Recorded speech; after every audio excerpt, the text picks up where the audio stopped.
안녕하세요, and welcome to the KCCLA Virtual Language and Culture Series. My name is Sean Tavidian, and I'm one of the instructors here at the Korean Cultural Center in Los Angeles. This is Episode 4, Korean Homes. From traditional structures made of clay and timber, to steel and glass high-rises, Korean homes have it all. In this video, we will learn about the different kinds of Korean homes and the important role they play in society. So let us begin. First, the most iconic or representative of Korean homes is the Hanok. Hanok is a term which may refer to both the traditional design of Korean architecture, which features basic elements like wooden framing and tiled roofs, as well as the building type itself, which generally includes the traditional heating system called Ondor, a wood-floored main hall, a kitchen, and a yard. Hanok has traditionally been built by using materials easily found in nature. The base of the house was built out of stones, the structure and walls out of wood and clay, and the doors, windows, and other flat areas of the house were covered in hanji, the traditional paper made out of mulberry trees. As Korea experiences vastly different weather throughout the year, it was important to keep the Hanok both cool in the summer and warm in the winter. To achieve this, the main communal space of the house, the maru, featured raised hardwood floors that helped with air circulation during the hot and humid summers. This space is also called the daechong, the central place where the family spent time together.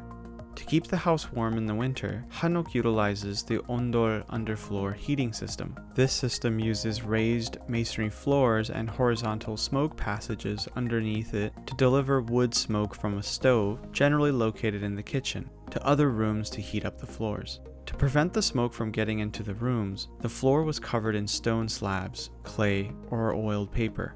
While maru was meant for communal use, ondor was used to heat up private quarters. Now let's take a look at the layout of the Hanok. The overall shape of the Hanok varied between different regions in Korea. In the north, the square shape was popular as this helped insulate the home from more of the harsher winters. U and L-shaped Hanok were common in the middle of Korea and for families who wanted a larger yard. In the south, Hanok built in a straight line were popular as they allowed for more air circulation during the hot summers.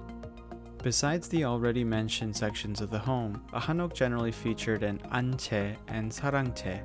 The anche refers to the family or women's quarters, and the sarangche refers to the men's work quarters. While the anche and sarangche were in the same area, visibility between them was limited as men would often host guests in the sarangche. There are many outdoor museums which offer visitors the opportunity to appreciate the beauty of Hanok, and it is also possible to visit residential neighborhoods like Bukchon Hanok Village in Seoul, where people still live in these traditional homes.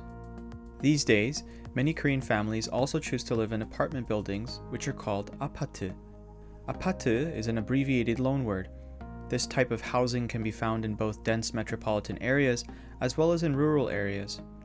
They are neatly organized into high-rise apartment complexes like this one pictured here, and generally feature playgrounds and park areas, childcare facilities, and sometimes shopping areas on the ground floor. Other examples of Korean homes include the bila. The Korean bila is usually a smaller apartment building with 4 floors or fewer. Just like apate, bila are common among family households. While apate and bila are common, the following Korean homes are especially popular among younger people, including working professionals and university students living on their own or away from their hometowns. The one-room or one-room apate are homes similar to studio apartments in which a single room functions as a bedroom, living room, kitchen, and a dining room, all in one. The bokjeong or bokjeong apate is a split-level apartment, that is, a home that has a loft or is a multi-story apartment. Often, the lower level is used as a living room/kitchen space, and the loft is used as the bedroom. Opistel is a portmanteau of office, office, and hotel, hotel, and as its name implies, the opistel can be used as a workspace as well as a private residence. Finally, education is heavily emphasized in Korean culture and society, and this is well reflected in the special types of residences intended for university students who are studying and preparing for examinations. There are 2 main types of student housing, go시원 and 하숙집. Go시원 is an inexpensive option for students on a budget. Generally, go시원 rooms are small, but provide students with all the basic necessities such as a bed, a desk, closet space, and a fridge. In some cases, a private bathroom may also be included. Kitchens and laundry facilities are generally shared among the 10 or more residents on a single floor. Hasukchip is similar to the Goshiwon in that they also provide students with inexpensive and convenient housing facilities. However, Hasukchip is generally located in a bila-style house with a communal kitchen and bathroom. In addition, the landlords of these Hasukchip, affectionately called imo, which translates to something like auntie, usually provide daily home-cooked meals, including staples like rice and kimchi, to the residents. Both Goshiwon and Hasukchip are often located near university campuses and can be easily identified by large signs. Now, let's take a look at two common concepts that we often come across when discussing Korean homes: Pyeong and Ondor. Pyeong is a traditional unit of measurement used in Korea to measure floor space.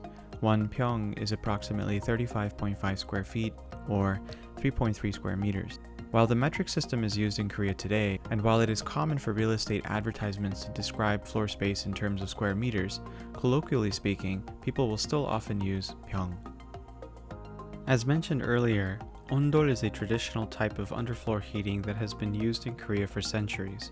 In traditional Korean architecture, wood smoke was commonly used as the heating source, but nowadays the ondol system is used by hot water circulating through underfloor pipes. Ondol is the preferred method of heating in Korea, as people may often sit and sleep on the floor. Lastly, let's take a look at a few useful words and expressions related to Korean homes.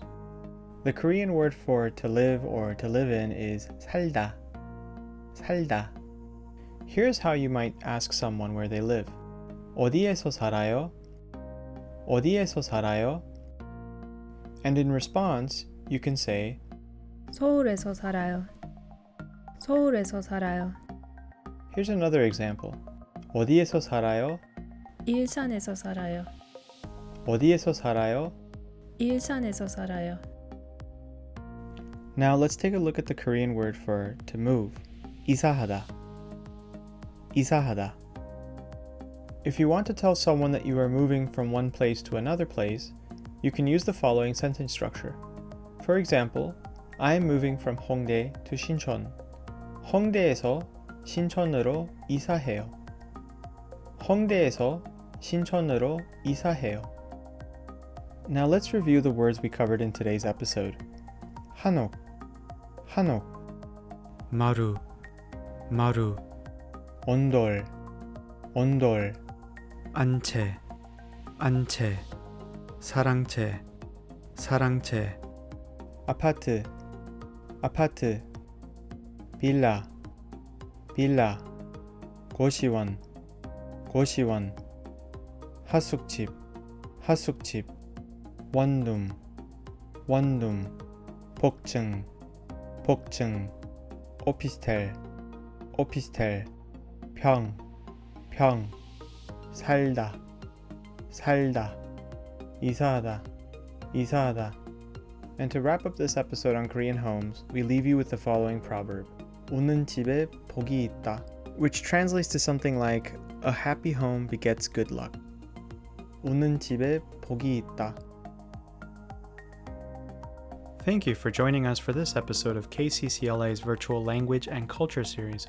If you're in Los Angeles, we hope you'll have the opportunity to visit the Korean Cultural Center Los Angeles at 5505 Wilshire Boulevard in the Miracle Mile. Meanwhile, please visit us online at www.kccla.org and please follow us on social media.